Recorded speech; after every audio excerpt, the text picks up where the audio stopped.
Boa tarde. Bom, meu nome é Dario. Eu queria fazer uma pergunta ao Elisandro Lotin.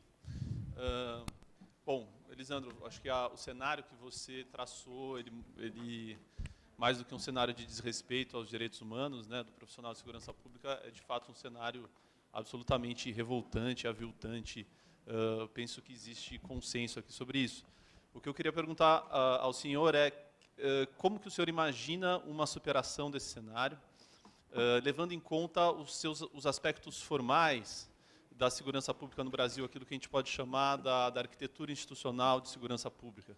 Então, bom, hoje, só para dar algumas sugestões e curiosidades que eu tenho para ouvir alguns posicionamentos seus, a gente tem pelo menos, bom, a gente tem algumas propostas de alteração, né, alguns projetos de lei para alterar a arquitetura institucional de segurança pública, dentre eles a PEC 51, que é um tripé fundamental, e o senhor já se posicionou a respeito de um dos pilares, né, da PEC, que é a porta de entrada única. O senhor se disse a favor. Eu gostaria de ouvir o seu posicionamento a respeito dos dois outros pilares, que são polícias de natureza civil, né, ou seja, a desmilitarização, e o outro pilar da PEC, que é o ciclo completo, né, que está, enfim, sendo bastante discutido hoje.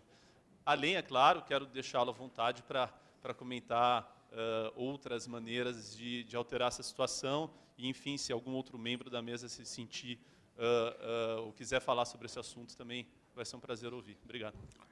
Antes da resposta do cabo Elisandro, nós vamos fazer blocos de 3 perguntas. Então, próximo. Boa tarde, senhores. Sou o Major Romanek.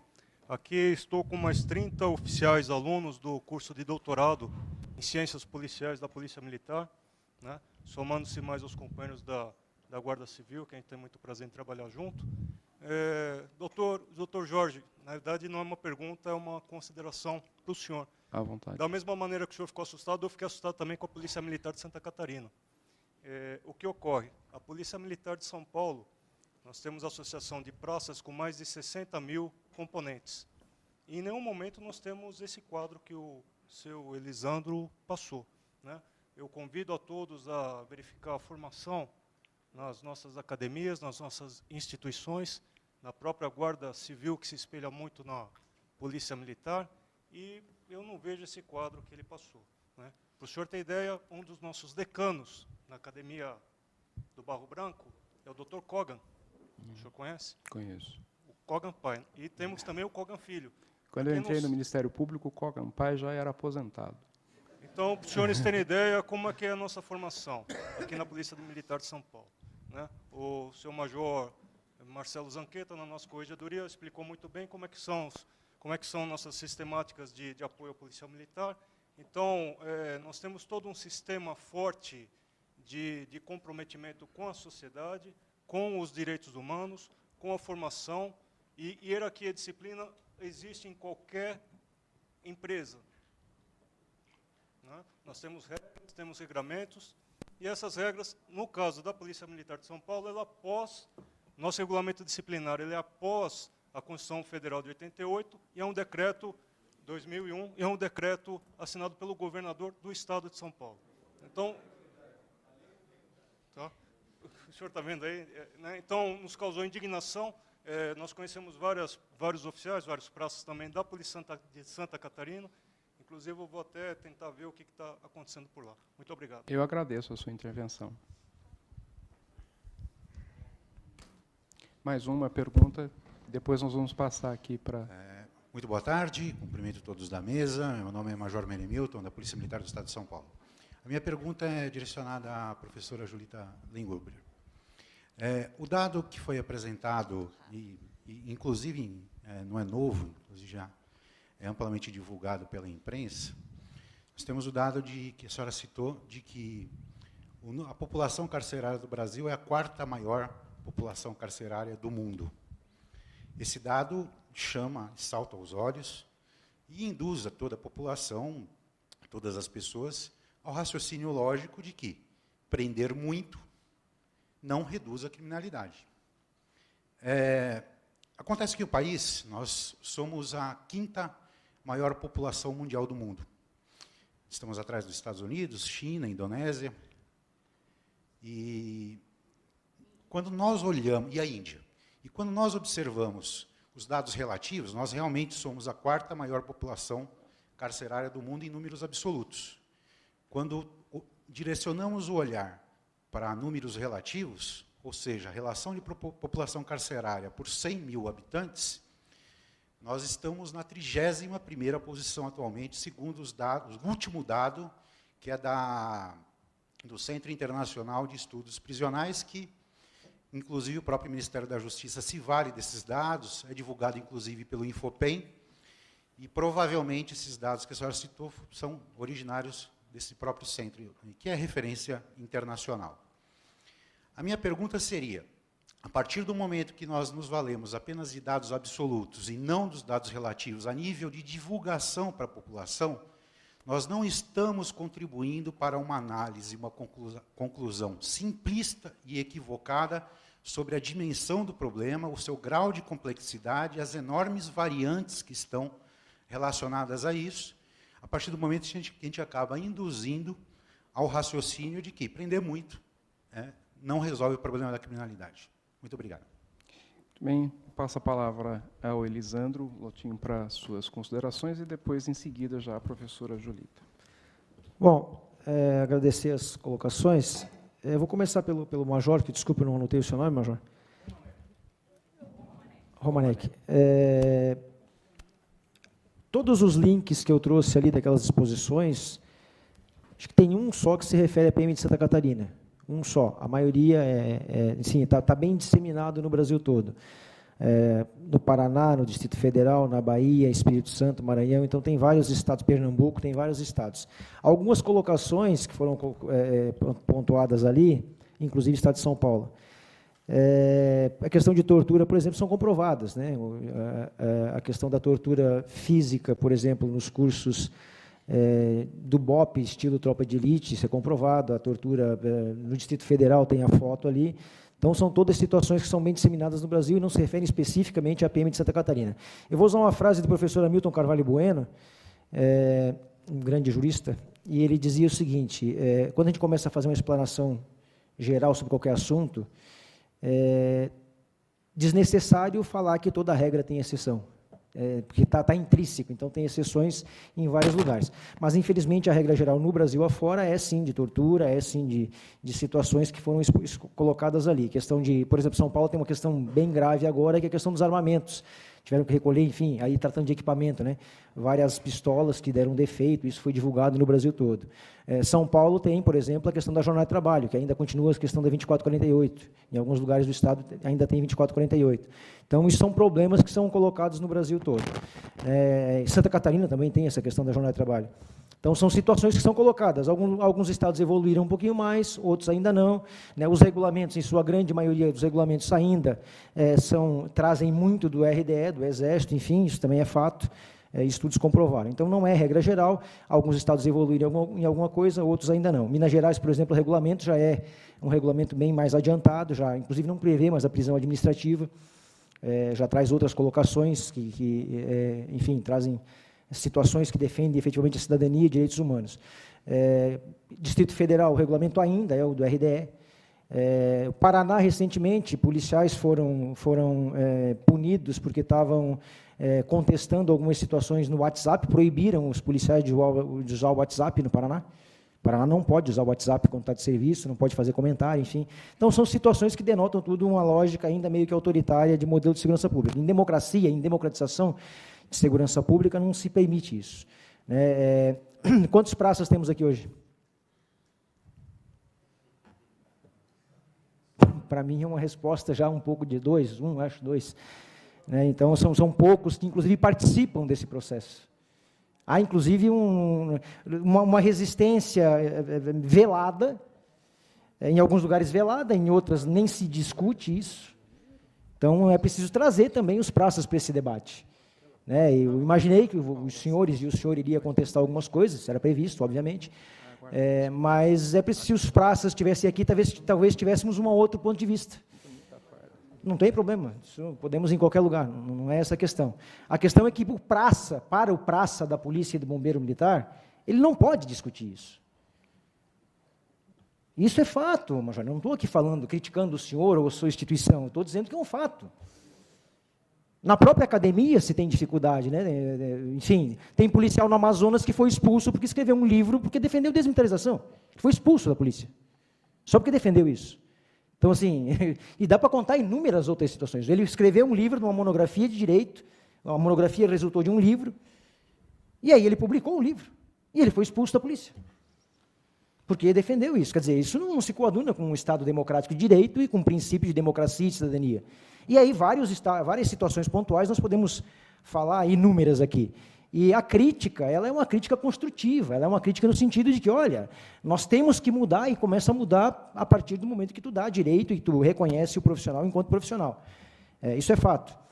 Se eu procurar no Facebook, por exemplo, eu recebi no WhatsApp recentemente, situações aqui em São Paulo, eu não só me recordo aonde, em que, se não me falha, um praça, um subtenente, não lembro qual era a graduação, foi preso porque, enfim, contestou uma ordem, achou que não podia ser assim, podemos fazer diferente, não, eu sou o superior, e isso também não se remete a oficial e praça.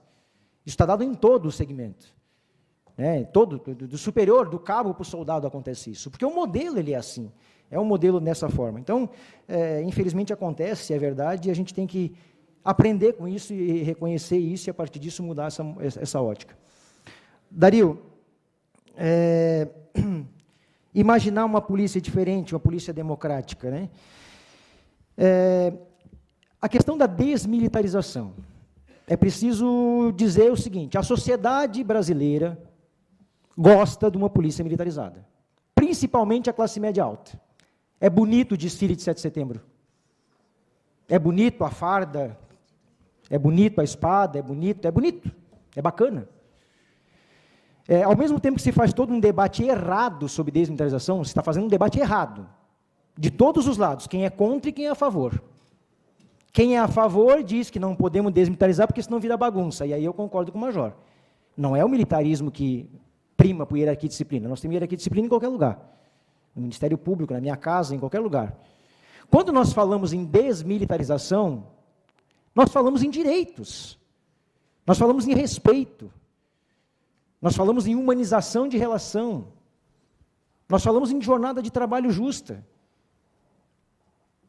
Tu pode ter uma instituição, a Polícia Civil hoje, e aí as pessoas confundem a militarização com fardamento. Se desmilitarizar, vai tirar farda. A Guarda Civil não é militar e tem farda.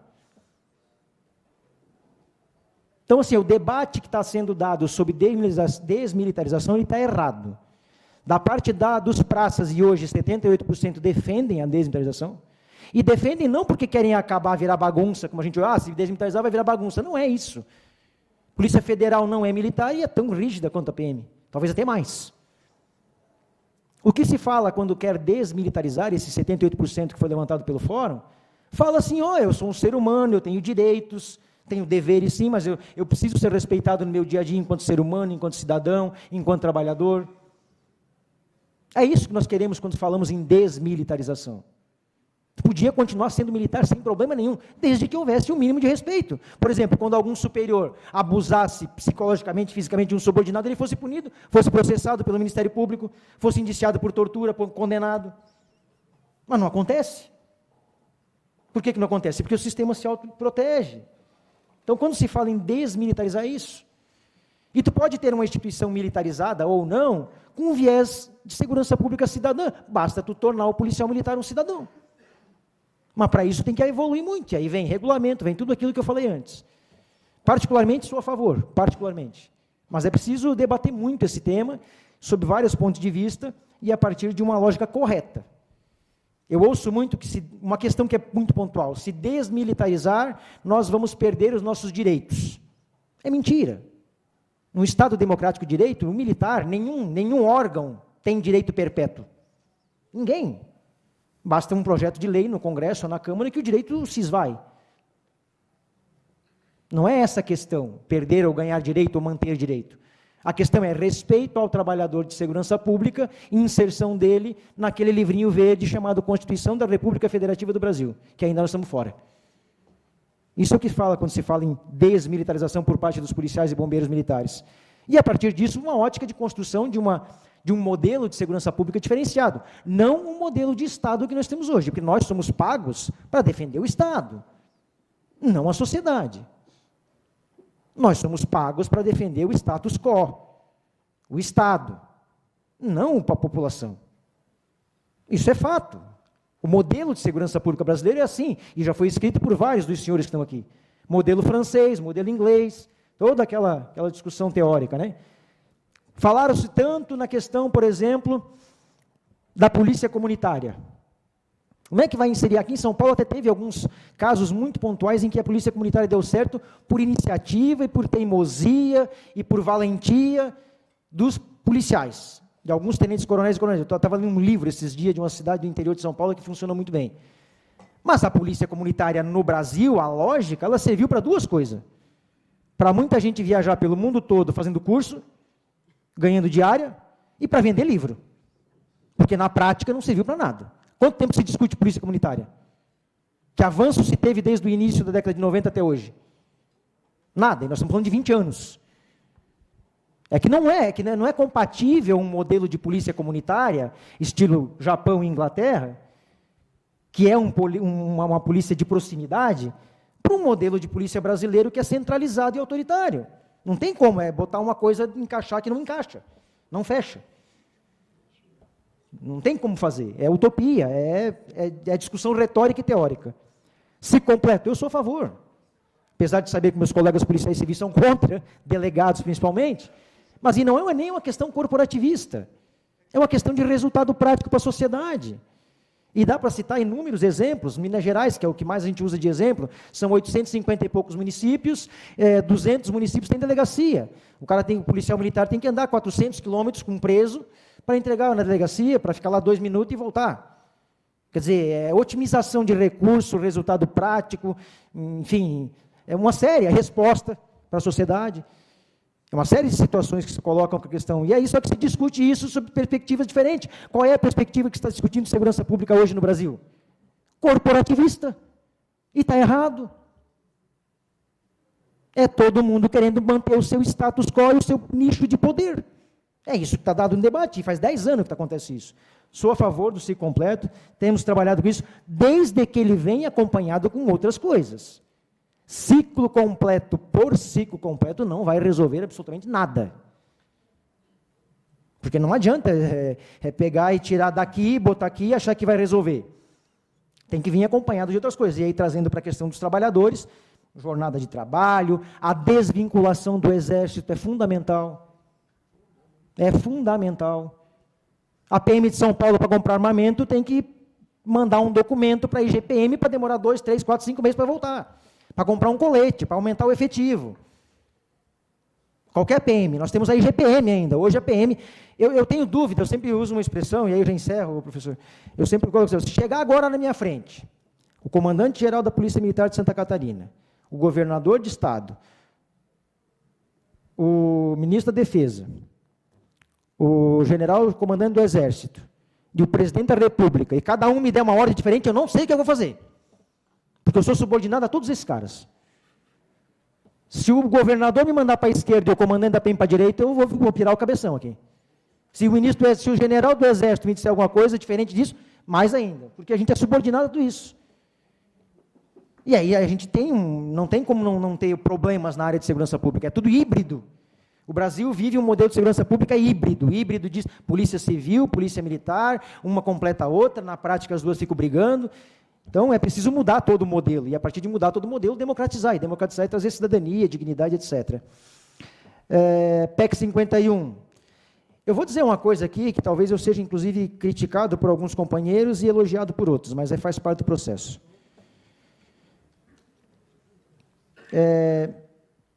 A desmilitarização e a PEC 51 e outras leis que aconteceram, que estão tramitando no Congresso Nacional, elas serviram para dar voto.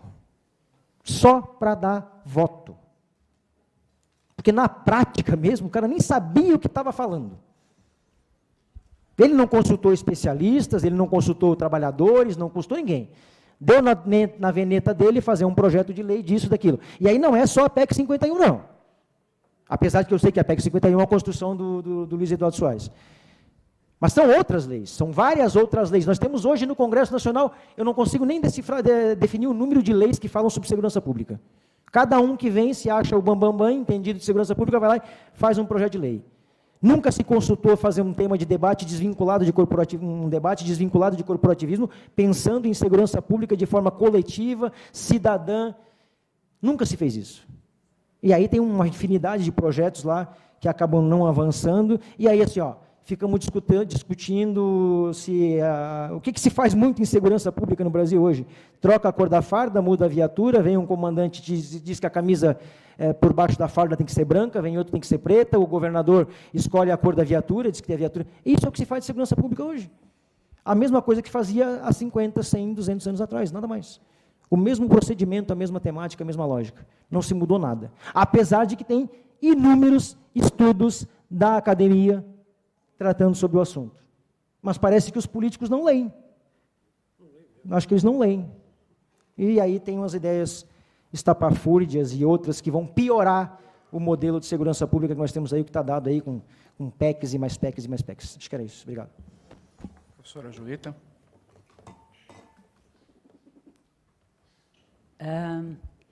Só para reforçar o que o Lotin falou, né? Na área do sistema penitenciário, como é o teu nome mesmo? Desculpa. Benemilton. Benemilton, você é da Polícia Militar ou da Polícia Civil? São Paulo. PM São Paulo. É interessante, sabe, Lotin, eu já depus em 3 CPIs do sistema penitenciário. A cada 10 anos, o Congresso Nacional resolve fazer uma CPI do sistema penitenciário. Como eu estou nesse negócio há muitos anos, eu já depus em 3 CPIs do sistema penitenciário. Na última, me convidaram, eu disse que não ia. Porque eu falei assim, olha, leiam as conclusões das 3 últimas CPIs, com uma distância de 10 anos entre uma e outra, e talvez vocês encontrem as soluções para o sistema penitenciário. Não precisa mais fazer CPI, né? A gente está cansado de saber, enfim, quais são os males do sistema penitenciário nesse país, né? Mas é isso, né? A gente estuda, a gente discute, o Fórum Brasileiro de Segurança Pública criou esse espaço, né, plural para policiais, professores, quer dizer, pessoal, pesquisador, academia, gente de ONG, para todo mundo discutir junto, e já se produziu uma quantidade enorme de material, né? No entanto, fica, enfim, nas gavetas, recebendo pó. Mas, Beto, eu vou dizer o seguinte para você. Você sabe quantos presos por 100.000 habitantes os Estados Unidos têm? Os Estados Unidos têm 750 presos por 100.000 habitantes. Os Estados Unidos é campeão de encarceramento no mundo.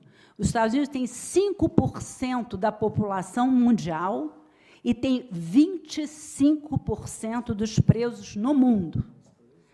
No entanto, se você comparar os índices de criminalidade violenta nos Estados Unidos com os da Europa Ocidental, eu não estou nem falando, não vamos comparar país, né, desenvolvido com os índices da América Latina.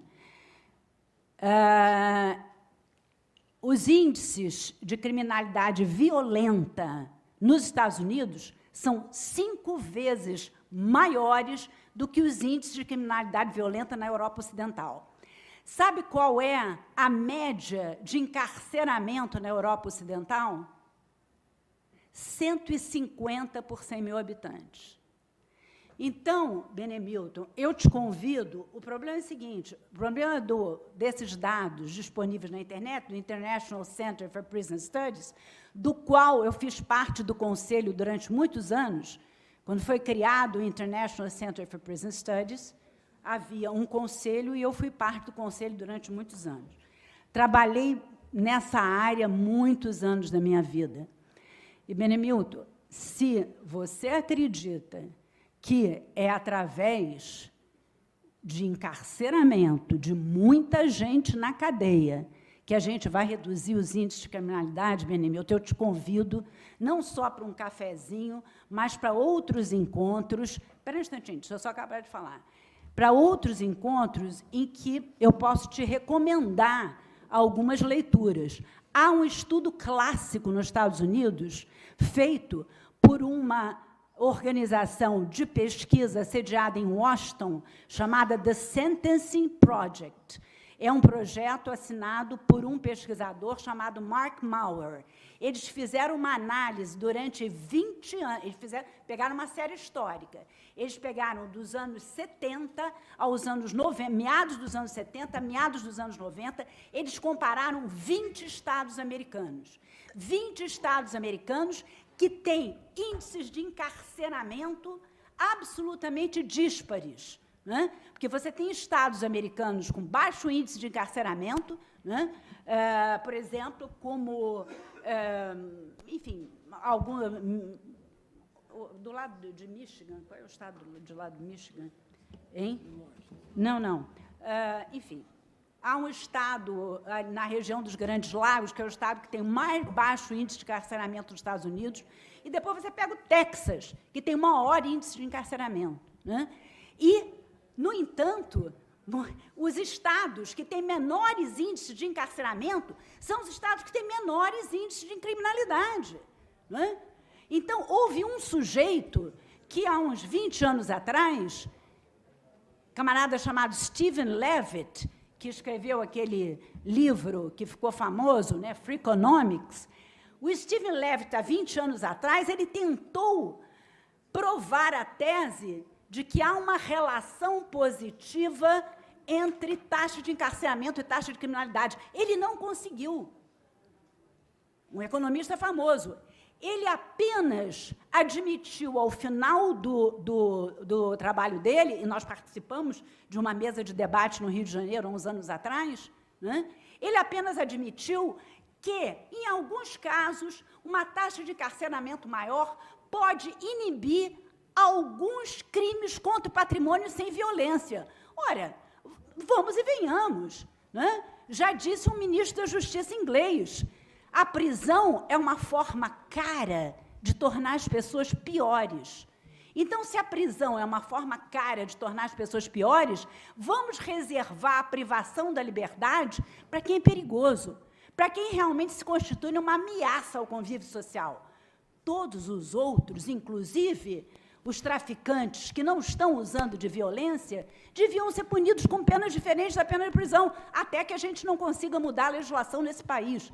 Eu lamento, né, que eu acho que, quando mudar a legislação das drogas, eu vou estar morta, porque a coisa, né, eu não estou vendo alguma coisa mudar nesse país, porque esse país é hipócrita, sim, viu, Lotim? Esse país não só é hipócrita em relação, né, à maneira como trata seus policiais militares, né, mas é hipócrita, sim, em relação à maneira como se relaciona com a política de drogas. Né?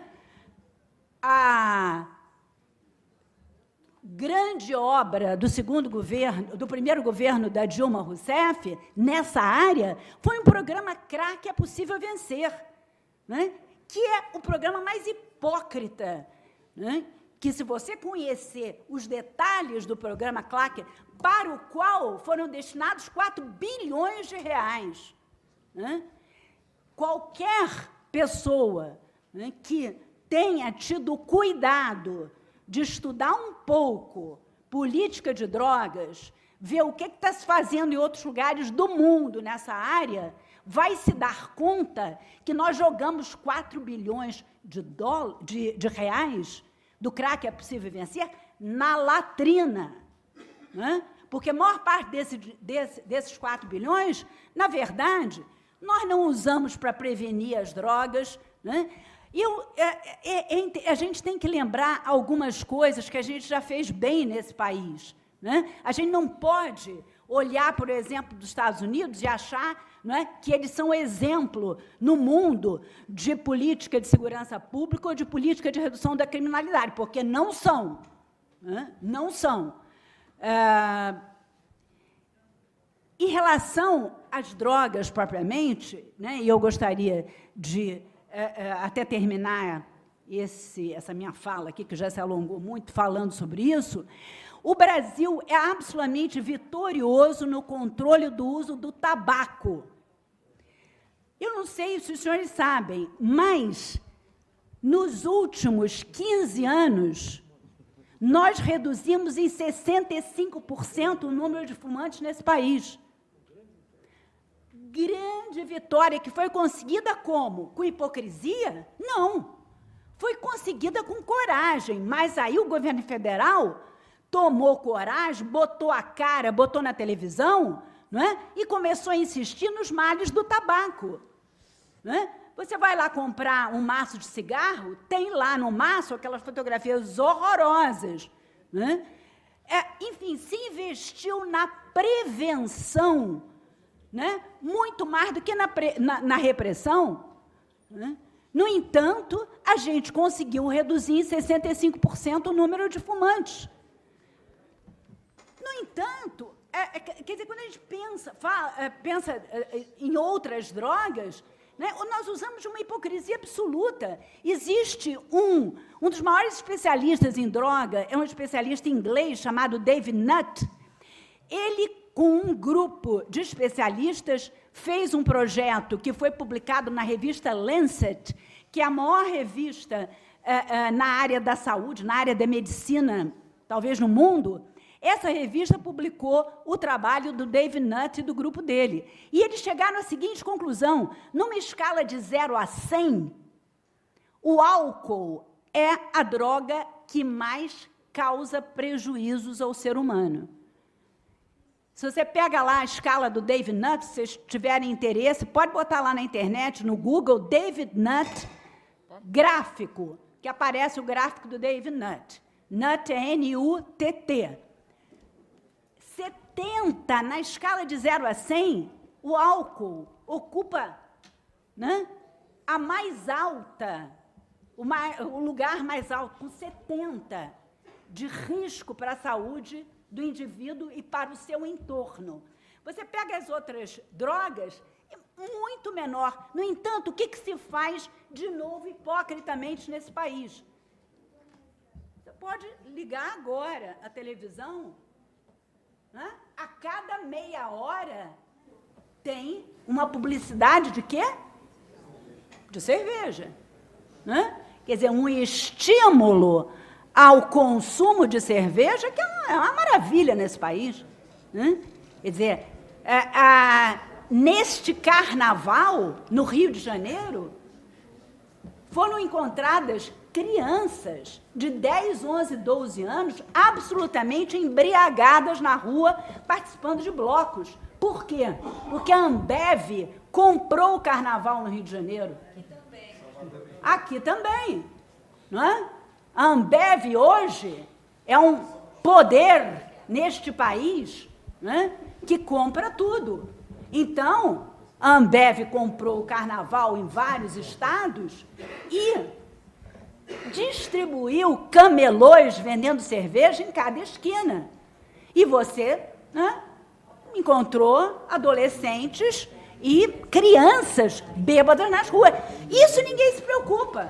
Quer dizer, com isso ninguém se preocupa. Quer dizer que tem publicidade na televisão, o Estado brasileiro não regula a publicidade de cerveja.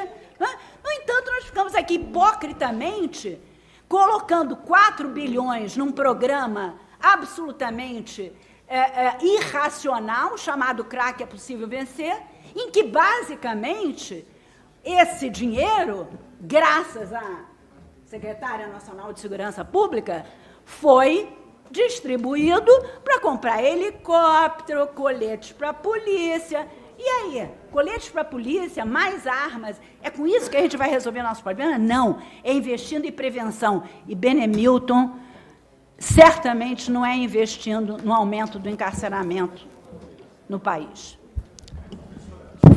O Por favor, o microfone para o Major. Não, eu vou responder. Desculpa, você disse que nós estamos enganando o público, falando em quarta maior população carcerária no mundo. Não, veja só, eu não tenho necessidade para esclarecer a minha tese de que encarceramento não vai levar a sociedade brasileira, né, a mais segurança.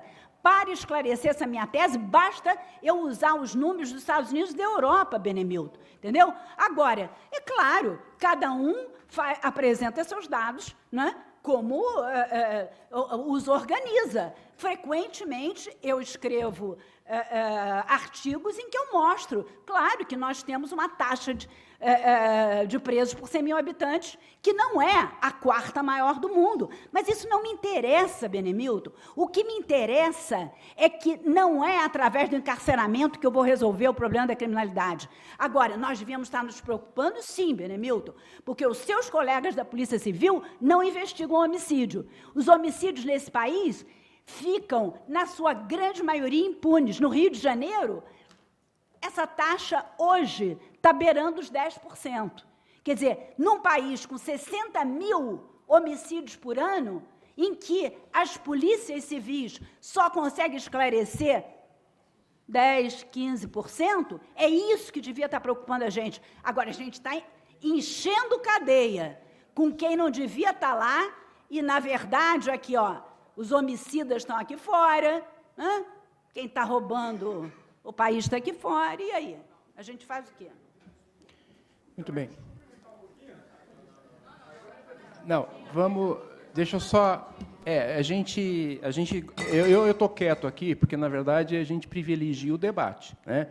Eu acho que a gente tem que privilegiar o debate, porque isso é que engrandece todo o seminário, toda exposição, o debate que engrandece.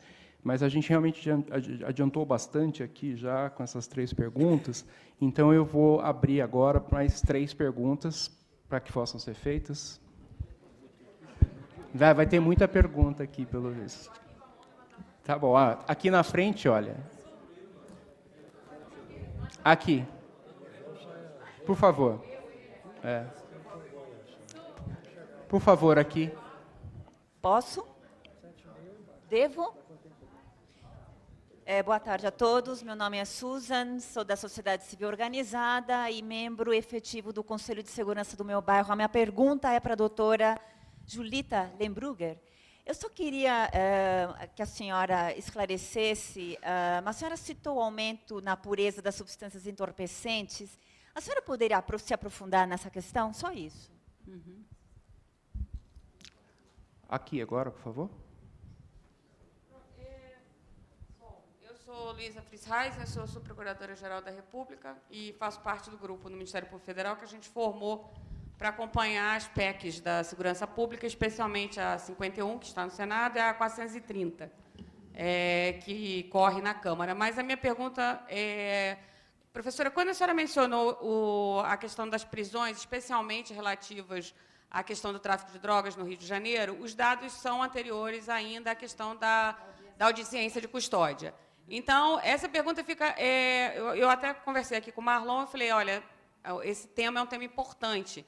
Então, se a senhora já tem algum dado, porque eu fui conselheira no CNJ também, pelo Ministério Público da União, e essa questão do projeto da audiência de custódia, eu defendo esse projeto, vários colegas do Ministério Público também, mas é um projeto, como sabemos, alguns colegas e alguns juízes colocam contra, acham que o flagrante, a comunicação do flagrante seria suficiente, eu não acho, mas eu queria saber se a senhora já tem o impacto disso na audiência de custódia, se não no crime de tráfico, mas em outros, se a senhora acha que a questão da audiência de custódia pode efetivamente diminuir para a taxa de encarceramento daqueles crimes que, na verdade, eles seriam depois liberados em habeas corpus ou impedidos de liberdade provisória. Esse é um ponto. Segundo, para o professor Misi, quando a gente discute a PEC 51 e a PEC 430, na verdade, a 430 está na Câmara, é um conjunto de... O deputado Raul Jungmann até fez lá um relatório que é um apanhadão, porque ele pretende constituir uma comissão especial, assim que a política brasileira, né, for possível, para discutir política nacional de segurança. Mas eu sinto falta de discutirmos nessa questão o que, de fato, impactaria a desmilitarização, a junção e o ciclo completo, embora eu tenha opinião, né, sobre os 3 pontos, mas como isso, de fato, impactaria na melhoria da qualidade da investigação. Quer dizer, a relação disso com a melhoria da qualidade da investigação. E o problema do inquérito policial, foi abordado hoje de manhã, e o inquérito policial, se é que é possível melhorar a qualidade de investigação no inquérito policial. Para o Major, né, Major Marcelo, o senhor mencionou a questão aqui na unidade da PM, quando o PM é vítima, e o senhor disse que os senhores fazem investigações. Bom, eu imagino que o lugar onde os senhores fazem a investigação seja o inquérito policial militar, o IPM. Ou vocês fazem investigações e passam para a Polícia Civil.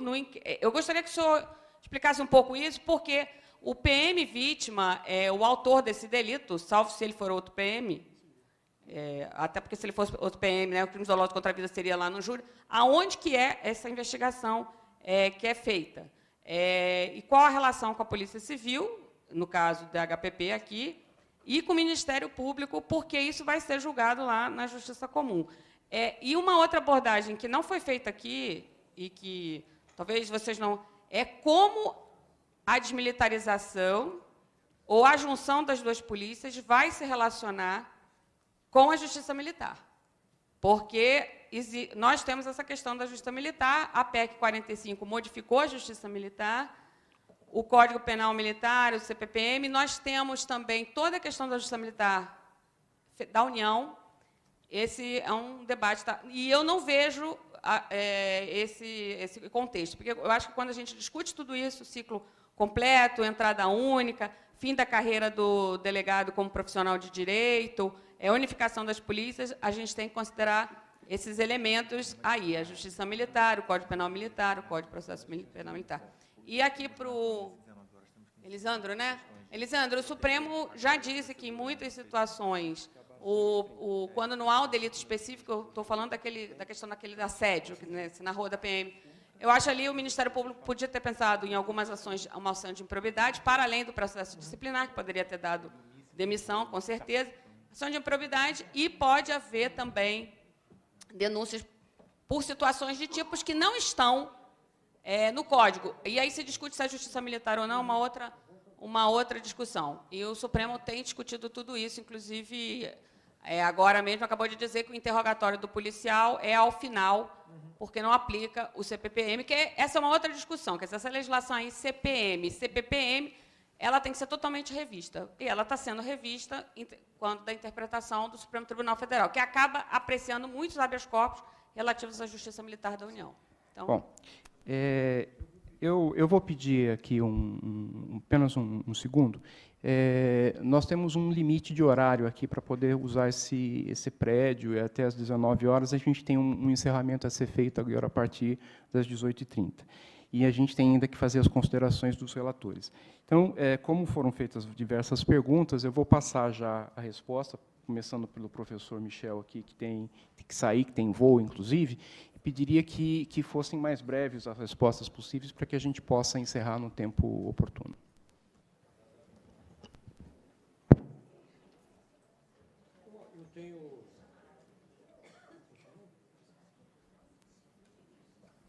Eu tenho comparecido a algumas audiências públicas, tanto na Câmara quanto no Senado, e tenho manifestado que, em geral, eu apoio a PEC 51. Eu acho que ela resolve uma série de problemas, inclusive ao federalizar algumas decisões.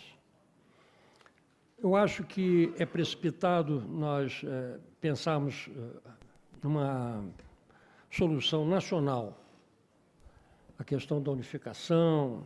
Agora, há alguns pontos que eu acho que devem ser nacionalizados, né? E um deles é o ciclo completo. Então, eu acho que isso é fundamental, a desmilitarização no sentido que o Lotin estava se referindo, isto é tirar essa forma militar e dar à polícia a sua forma que existe no mundo inteiro, né? Uma polícia que tem a sua disciplina, tem as suas regras, tem os seus regulamentos, mas que não está submetida às Forças Armadas, não está submetida a uma concepção de guerra, né? Que não cabe na polícia, né? Não é próprio da polícia. A questão como é que nós vamos melhorar a investigação? Nós vamos melhorar a investigação se nós alterarmos a nossa concepção do inquérito policial. Eu já defendi isso inúmeras vezes. O nosso inquérito policial é muito burocrático porque ele antecipa a formação da culpa ainda na esfera da polícia. Eu acho que é preciso que o trabalho da polícia seja encarado como um trabalho preliminar, até porque a polícia, embora seja chamada de judiciária, ela está submetida ao Poder Executivo, né? E, numa etapa seguinte, já com o contraditório, se aprofunde a investigação, como se faz em muitos países, né? É possível, perfeitamente, como, por exemplo, você tem, em alguns países da América Latina, uma fiscalia com a sua polícia, e você tem uma polícia que faz o trabalho preliminar. Mas há outros modelos, foram apresentados aqui hoje, existem várias possibilidades. O importante é desburocratizar o inquérito, porque o policial civil hoje gasta a maior parte do tempo dele, né, com incumbências que não dizem respeito exatamente à polícia, né? E pior, né, preparando um inquérito que vai acabar entranhado no processo penal e que vai acabar dominando o processo penal. Esse é o ponto mais grave. Foi muito bem apresentado aqui hoje de manhã. Esses são os pontos que, a meu ver, são essenciais. Complementando a argumentação da Julita, eu costumo sempre dizer o seguinte: quem quer comprar droga no Brasil, compra. Então, a proibição, o aspecto hipócrita da proibição fica muito mais nítido aí, entende? Porque é impossível você controlar a venda de drogas no Brasil. Você pode reprimir, mas você não impede que uma pessoa que queira comprar drogas, compre. Tanto é verdade que os mercados ilegais de drogas funcionam a todo vapor há 40 anos, né? Tem se expandido para regiões do país que antes não... E toda essa repressão não tem produzido efeito. O disco de drogas é mais eficiente que o disco de delivery de pizza. Exatamente. E o país que inventou a guerra às drogas agora está, né, voltando atrás, está começando já a descriminalizar, inclusive para uso recreativo. Eu estive em Washington, fiquei surpreso, porque já não é mais nem para uso medicinal, é para uso recreativo, no caso da maconha. Eu, infelizmente, vou ter que me retirar, porque senão eu vou perder o meu voo. Mas eu quero, mais uma vez, agradecer a oportunidade que vocês me deram de poder externar aqui apresentar os resultados das pesquisas e externar aqui as minhas opiniões e dizer que seminários como esses são fundamentais, né? Não para convencer, mas para levantar questões que permitam, através da argumentação, um aprofundamento de pontos que geralmente nós consideramos que já estão muito claros, mas nem sempre estão. Tá? Basicamente isso. Muito obrigado a todos. Até a próxima.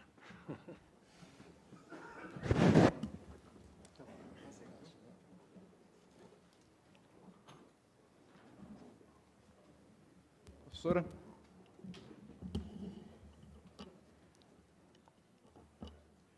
Então, tem a pergunta da Susan, né, Susan? Que você falou sobre pureza de drogas, mas parece que você realmente entende do assunto, né?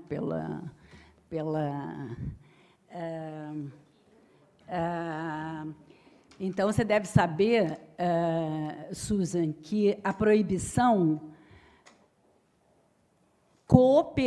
contribuiu, né, para que as drogas se tornassem mais puras. Por quê? Porque há que se transportar mais quantidade se as drogas forem menos puras. Se as drogas forem mais puras, você vai poder vender por um preço mais alto, né, e você vai ter menos problema para movimentar essas quantidades, né? Quando terminar aqui, se você quiser, eu te dou o meu cartão e eu te indico um vídeo muito esclarecedor sobre pureza, relação pureza-quantidade. Quer dizer, o que a proibição no mundo contribuiu, né, para que a pureza se tornasse muito mais acentuada, não é? Para que os lucros pudessem ser maiores com o transporte de menores quantidades. Eu não sei se você sabe, Susan, mas na época da lei seca nos Estados Unidos, foi o único período na humanidade em que as pessoas se injetaram álcool. Injetavam na veia o álcool no período da lei seca. Por quê? Porque, impedidas de ter um acesso regular à bebida alcoólica, quando tinham, e aí começou a se produzir uma bebida alcoólica de um teor muito mais alto, porque, mesma coisa, vamos ter problemas de transporte, então vamos transportar menos quantidade, que vá provocar um estado alterado de consciência mais rápido. Porque estados alterados de consciência não são provocados só por drogas ilícitas, são provocados também por drogas lícitas, e o álcool a maior delas. Então, no período da lei seca, com a proibição e com a dificuldade enorme de se transportar álcool de um lado para o outro, se concentrava, o álcool se tornou muito mais puro em alguns estados e único registro na história da humanidade. Foi no período da lei seca que as pessoas se injetavam álcool na veia. Então, eu depois posso passar para você alguns sites, alguns vídeos que, se você tem um interesse particular por esse tema, eu posso te passar e você vai poder consultar. Em relação à tua pergunta sobre audiência de custódia, nós estamos monitorando as audiências de custódia no Rio agora. O SESEC, o centro que eu coordeno, que é o Centro de Estudos de Segurança e Cidadania da Universidade Cândido Mendes, nós fazemos parte da Rede de Justiça Criminal, que é uma rede que congrega várias organizações que trabalham na área de justiça criminal, e nós estamos todos monitorando as audiências de custódia em vários estados.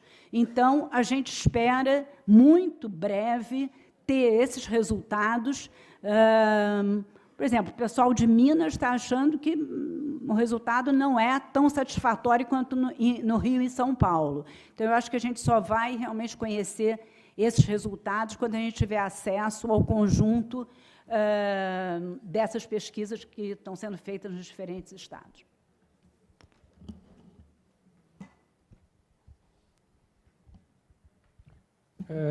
Doutora Lívia, Luísa, desculpa, perguntou a respeito da investigação que é realizada na Corregedoria da Polícia Militar. Na verdade, quando o policial militar, o autor do crime, o policial militar, ele é vítima de um homicídio, o autor é um civil. Trata-se, então, da competência da Polícia Judiciária, da Justiça, da Polícia Civil, realizar o feito de Polícia Judiciária, que é o inquérito policial.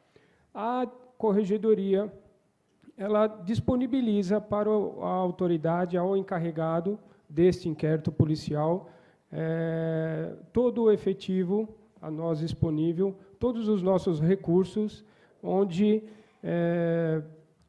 nos colocamos à disposição desta autoridade, bem como do Ministério Público, com relação à realização de diligências, no sentido de ir atrás de vestígios, verificar filmagens, imagens que possam ser coletadas, identificação e depois encaminhamento com o trabalho de convencimento de testemunhas daquele fato, porque nós sabemos o temor que existe muito grande do cidadão em ter que prestar um depoimento. Então, nós estamos ao lado da comunidade, atuando de forma a colaborar com a investigação que é feita junto ao inquérito policial. Então, de uma maneira bem simplista, nós não atuamos dentro da Polícia Judiciária Militar,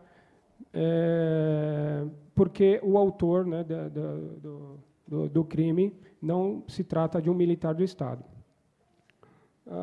Com relação ao debate envolvendo o ciclo completo de polícia e a noção, né, e como ficará a questão da justiça militar. A justiça militar, ela tem lá a sua competência, né, então, por sermos militares do Estado, estamos sujeitos aí, uma vez, quando do cometimento do crime militar, ser processado, né, julgado pela justiça especial, que seria a justiça militar. Quando se fala das questões aí da PEC 430 e a PEC 51, nós comentamos a respeito aí do ciclo completo, desmilitarização, né, unificação, seja lá o que for, né? Então, existe um posicionamento institucional, né? Esse posicionamento foi amplamente debatido aí nos fóruns de debates que foram aí promovidos aí nas assembleias ao longo de vários estados, ao longo de um grande período aí do ano passado, né? Então, é um caminho, é um debate que precisamos reconhecer de um caminho onde que possa trazer melhorias para a segurança, trazer melhorias para a sociedade, trazer melhorias para a comunidade. Desmilitarização. Nós não somos partidários, né? Somos militares do Estado, somos Força Auxiliar e Reserva do Exército, né? Temos a nossa competência junto à Constituição, né?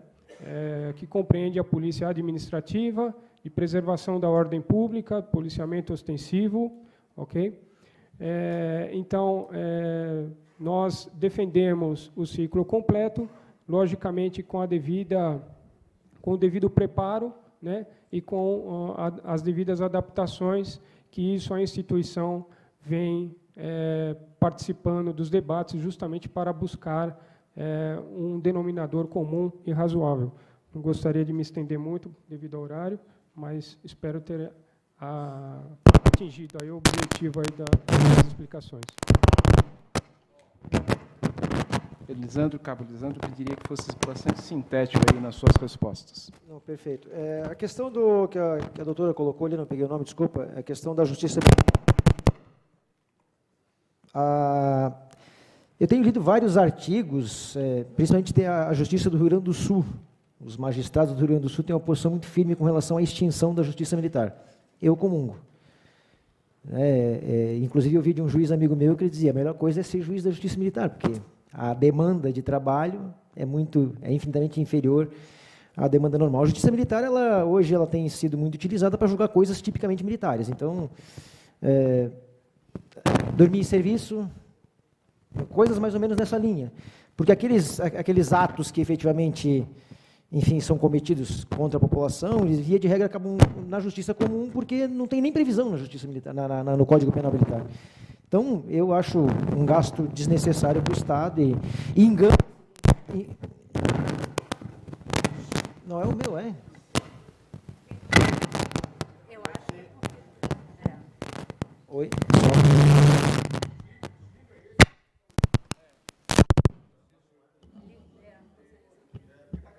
Oi, está acabando o horário, eu acho que engana-se quem fala que a justiça militar é corporativa.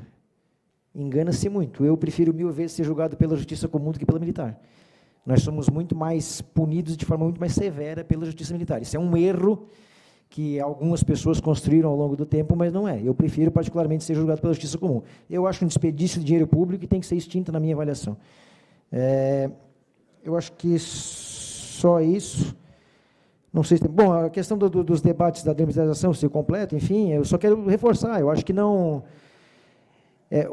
a forma como está sendo discutido se completo e outras coisas, ela está errada. Estão vendo a sociedade a solução dos problemas de segurança pública. Não é isso. Não é isso. Primeiro tem que compreender que violência existe em qualquer lugar e sempre existiu e sempre vai existir. Não vai acabar a violência se nós desmilitarizar, ter esse completo, se usar o giroflex na cabeça, no capacete, enfim. Não vai acabar. A violência é inerente à sociedade. Isso, os grandes pensadores já diziam isso. Então, agora, que é um caminho para tentar se implementar a mudança, isso é inegável. Assim como desmilitarização tem que ser discutido de forma aberta, tranquila, transparente, e a sociedade, que é quem vai receber tudo isso, depois é que tem que avaliar. Nós somos servidores públicos, nós temos que servir a sociedade, e a sociedade civil organizada, a sociedade como um todo, é que tem que decidir um modelo de segurança pública que é. E a nós cabe debater e mostrar, olha, por aqui, por aqui, por ali. Eu tenho uma avaliação, os oficiais têm outra, não somos inimigos por conta disso, nem seremos. É um debate amplo, aberto dentro do Estado Democrático de Direito. E que a gente tem que discutir todos os temas. Todos os temas. E aí, com a premissa coletiva de ver um problema. Nós temos hoje, nós gastamos, me ajuda ali, Ivan, 200 bilhões de reais o custo da insegurança pública no Brasil. São 200 bilhões de reais ano. Acho que são 130 em 2013. São 130 bilhões de reais que o Estado brasileiro deixou de ter por conta da insegurança. São 250 bilhões que foram gastos com segurança. Existe um processo de privatização da segurança hoje. Há 20 anos atrás, nós não víamos os vigilantes, por exemplo. Mas quem é que paga vigilante? Quem é que tem condição de ter vigilante na sua... Quem tem grana? Quem tem dinheiro? É a polícia militar, a polícia civil, os órgãos de instituição, são órgãos para proteger o Estado e determinado segmento da sociedade. Ou alguém tem dúvida disso? Nós protegemos patrimônio, e inclusive mais patrimônio do que inclusive a própria vida, que é o bem maior. O que está dado é isso, nós temos um modelo de sociedade onde as instituições, todos os órgãos, inclusive os órgãos de segurança pública, estão sendo utilizados para manter 5 milhões de pessoas bem. E o resto é o sem camisa espancando o descamisado. É o policial matando e morrendo.